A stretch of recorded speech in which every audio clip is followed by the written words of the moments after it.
Odisha plus Choudwar Cuttack BJP booth स्तरीय कर्मी सम्मेलन बैठक मुंड उपरे निर्वाचन चौद्वार कटक निर्वाचन मंडल में कर्मी सम्मेलन करिछि बीजेपी हारामणी मंडप ठारे आयोजित बूथ स्तरीय कर्मी सम्मेलन बैठक अनुष्ठित हो जाइछि। सम्मेलन में कटक सांसद भतरी महताब जोगदे एथर दल कटक सारा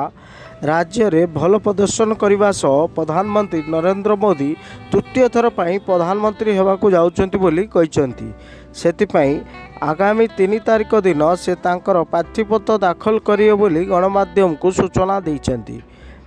चौद्वार कटक बीजेपी विधायक प्रार्थी नयन किशोर महांती प्रधानमंत्री को विकास घरे घरे पहुँचैबाकू कर्मी मानकू अवगत कराइबा सह बूथ स्तर को सांसद प्रार्थी भतरी को जितेवा लगी शपथ पाठ करथिले। अन्य मानक मध्य एही कार्यक्रम रे बीजेपी प्रभारी प्रताप मिश्र नगर सभापति ललाटेन्दु बड़ू प्रमुख बहु संख्यार कर्मी माने उपस्थित थिले। कटकरू महेश पात्र को रिपोर्ट ओडिशा प्लस।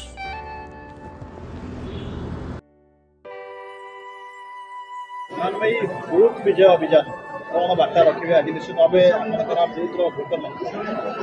ये कार्यकर्ता मानकर बैठक एथरे बूथ विषय चर्चा हम एवं भोटर मान को किभली जोगाजोग करा जाय परियो से विषय में आलोचना हम ता सहित बूथ विजय अभियान बूथ जीत चुनाव जीत ये जो केन्द्र योजना से अनुपात बूथ विजय अभियान चलती एवं चौद्वार कटक बीजेपी एथर भल कर आज्ञा मु शुक्रवार करी 3 तारीख करी 3 तारीख सर निश्चित भाव मे 25 समस्त प्रिपेरेसन आगे आज बूथ स्तर विजय उत्सव पालन कर बूथ विजय अभियान होची वास्तव में कर्मकर्ता मानकर बैठक प्रत्येक बूथ स्तर रे किभली भाव में आमर कार्यकर्ता माने कार्य करिवे से विषय रे आज पुंखानुपुंख भाव में आलोचना हम आगामी 3-4 सप्ताह भितर भोट ग्रहण होबाकू जाउची 25 तारीख में 25 तारीख रे सेतिपई बूथ स्तर रे सक्रिय होई किभली अधिक संख्यार लोक भोट देवाकू आसिबे माँ मौसी माने आसिबे नुआ भोटर माने आसिबे सेतिपई आज ये बैठकटी होची एवं निर्वाचन परिप्रेक्षी प्रार्थीपत्र दाखल शेष दिन होची 6 तारीख बर्तमान से प्रक्रिया आरंभ हो गलानी मु आसंता 3 तारीख शुक्रवार दिन सकाल 11टा बेले अति निराडंबर भाव में मोर प्रार्थीपत्र दाखल करी आमर आठगढ़ एवं बड़म्बा प्रार्थी भारतीय जनता पार्टी से 3 तारीख रे निजर प्रार्थीपत्र दाखल करुचंती। खंडपड़ार विधायक प्रार्थी विधान भारतीय जनता पार्टी से 2 तारीख रे प्रार्थीपत्र दाखल करुचंती। सदर विधानसभा निर्वाचन मंडल भाजपा प्रार्थी 6 तारीख रे निजर प्रार्थीपत्र दाखल करुचंती। एभली भाव में समस्ते 6 तारीख पर्यंत एनगेज अछंती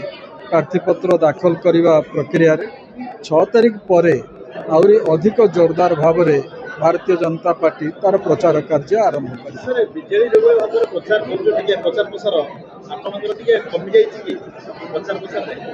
प्रचार प्रसार वास्तव में सेते आवश्यक अनुभव करा जाऊ नहीं कारण प्रत्येक हृदय रे नरेंद्र मोदी आज पहुँची सारी प्रत्येक घरे आज मोदी को लेकिन गोटे परिवेश मध्य सृष्टि हो जाइए एवं ओडिशा रे जहाँ मु लक्ष्य करिछि विशेषकर कटक जिले में परिवर्तन अवसंभावी एवं ये परिवर्तन ओडिशा रे शासन को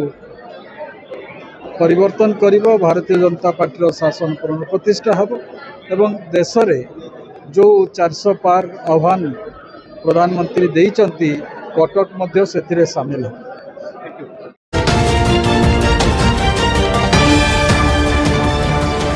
ओडिशा प्लस खबर ही